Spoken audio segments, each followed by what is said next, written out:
Hello, I'm Paxton Swisher with the College Democrats North Texas Weekly Update, and today I have with me Jordan Villarreal, the president of the College Democrats at UNT. Second time on the show, good to have you back. The first recurring guest, right? Yeah, exactly. You mind turning on for us the green screen? Boop. Classic. Yeah, it was a nostalgic for the first time. So our first story today on the national scale is, of course, Trump tweeting that he would ban transgender people from the military and then giving really no other details beyond that. So the tweet itself, after consultation with my generals and military experts, please be advised that the United States government will not accept or allow transgender individuals to serve in any capacity in the U.S. military. Our military must be focused on decisive and overwhelming victory and cannot be burdened with the tremendous medical costs and disruption that transgender in the military would entail. That transgender, he just writes like a child a lot of times, and even though he clearly had help in this tweet, a little bit of him. It's kind of funny because they actually spend more on Viagra than they do for any transgender services. Oh my god, well yeah, so they look at, so of course, you know, the press looked into the actual amount of money spent on it's like $2.5 million, right? It is, yeah, comparatively is like, you know, less than 1%. It's not a very significant cost at all, and he's just using this issue as a something to cultural war thing. Yeah. So beyond that, he did not have any. You know, he go through the regular channels. So he did not contact his joint chiefs in the military, Chairman Joseph Dunford, who said that they were not aware that. He had planned to tweet about that, and he said, no modifications to the current policy until the President's direction has been received by the Secretary of Defense, and the Secretary has issued implementation guidelines. In the meantime, we will continue to treat all of our personnel with respect. Number one, the phrasing at the end there makes me think like, we'll continue to treat our personnel with respect until we get a memo that says, okay, stop treating these. Don't do that anymore. Yeah. But then beyond that, he seems like he's a nice guy, and of course there are already transgender people serving in the military. 1,000, right? Yeah. So yeah, exactly. We're it's a really small percentage when you consider it's like 3.1 million or something personnel serving in the military. But so are you going to kick them out? These are people who are serving for our country. They're willing to die for protecting our rights, which I'm told Republicans are in huge favor for, and I am too, but I want them to be held accountable for that, and Donald Trump, who's a person who's never served, is making this judgment call. So it just reeks of bigotry and also ignorance, because he doesn't even seem to know how to actually do this if he wanted to. Yeah, when he tweeted the first part of his tweet saying he consulted his generals, I read an article saying that one of the a Pentagon official read it and was thinking he was about to launch nukes at North Korea. Oh my god. Because they have received no word of it at the Pentagon. Yeah. So he's just randomly tweeting about I've consulted my generals and I think it's time for ... And 10 minutes later he tweets about transgender rights. And it's so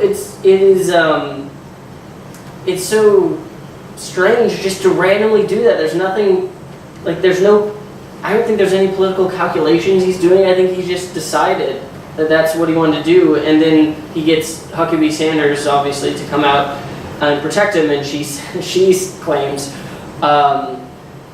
extensive discussions with his national security team had taken place, and that the Defense Secretary, Jim Mattis, was informed after the President made the decision on Tuesday. Okay, I don't know. It's just odd. Yeah, to say the least. It's funny how inept he is at doing this, but it is a very serious and discriminatory practice. It doesn't need to happen. For sure. So we'll keep an eye on that. Luckily, a lot of people are speaking out against it, and a lot of pro-rights and activist groups, as well as people actually in government, local and state, are kind of being like, whoa. Yeah, I did hear that it was, he might have been trying to lure some of the more far-right congressmen who weren't going to vote for his health care bill onto his side by doing this. Because they were going to include this in the one of the bills he was writing. Okay. So he didn't want that in there. I don't know. Do you think he's that savvy? I mean, actually, that could be, yeah. Obviously he's not if he didn't consult his generals beforehand. But you never know. Oh my god. I mean, is this where we are where he's so bad at planning and everything? And obviously I don't want him to get through this plan, but it's like a person is serving in an operation, is like going into battle essentially, and then it's like, oh shit, got a tweet, I'm not allowed, sorry guys, I wish, but anyway.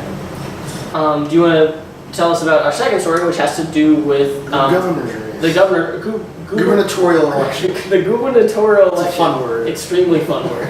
The gubernatorial.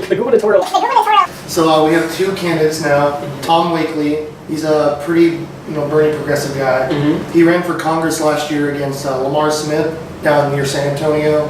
He lost, but he did do better than most of the other people that challenged him. Mm-hmm. So, and then the other guy is Jeffrey Allen Payne. He's a Dallas businessman. Yeah. He owns a BDSM leather gay club called the Eagle, which is very interesting. And we're Eagles here at University of North Texas, so he's representing us, and I think this is really awesome. And he's just about as opposite to Greg Abbott as you can get. The antithesis, yeah. Yeah, and what are his kind of political He's just values? pretty left so far. I haven't seen much in specific policy proposals. Mm-hmm. He doesn't seem to have like a full-on website yet, so we'll just have to wait to see what happens. Yeah.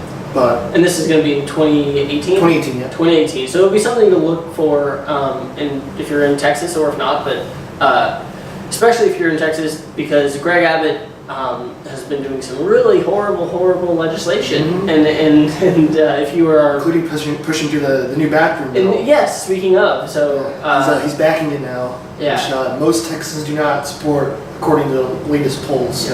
So regardless, of your if you are a more moderate Democrat versus like far left progressive, we all don't dislike Greg Abbott, so we'll be paying attention to this race and really getting involved. But check out what's his name? Tom Wakely and Jeffrey Allen Payne. Jeffrey Allen Payne. All right, well, Jordan, thank you for coming on. And do you want to tell them any updates? There's the Texas Young Democrats convention coming up. Oh, yes. It's August 9th through the 12th in Dallas, downtown Dallas. I believe it's an $80 fee to get in. D-Town. Yeah, D-Town. Should be fun. Should be a lot of speakers there. It'd be great to see all out there. So. For sure. And be sure to follow us on social media and get updates so that when the fall semester starts, which is coming around the corner pretty soon, you can come to our weekly meetings on campus. Hope to see you there. Thanks.